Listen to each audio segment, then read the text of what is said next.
Salamat, Omar, sa aking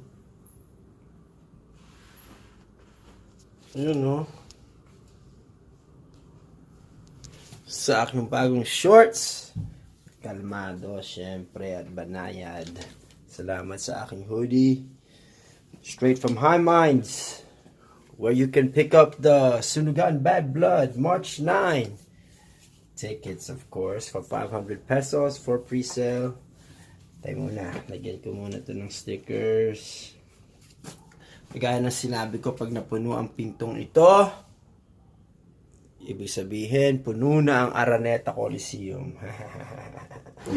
We're at High Minds right now. One of, how many stores you have now, Oma?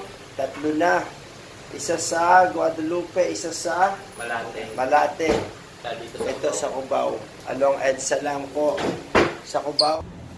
Sa mga may balak na mangdaya at mangpeke ng tickets, huwag kayong maging salot sa lipunan.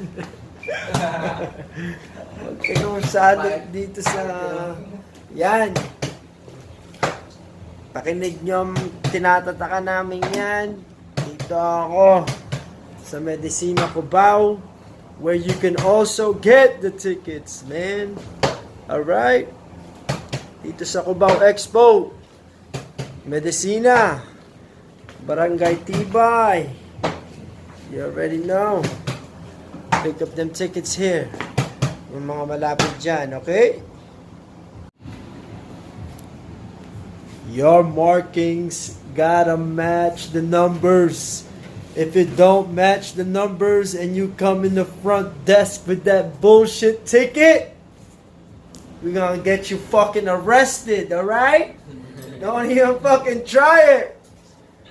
Guard! Come on. Don't even try to cheat us. This is gonna be cheat-proof day. You wanna try that? Saan ba? Okay, dito na lang muna. Yeah. Cool.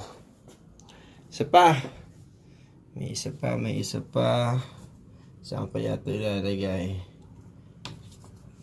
Sige, mamaya ako na ito lalagay. Sa ngayon, ito pa ang mga locations ng ng tickets and the venue, okay? Sa Barangka Itaas, Mandaluyong lang po.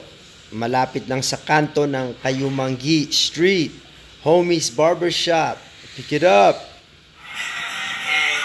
My secret signature.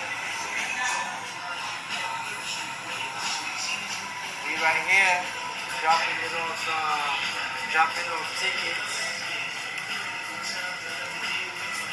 Shoegame Manila got an exclusive first.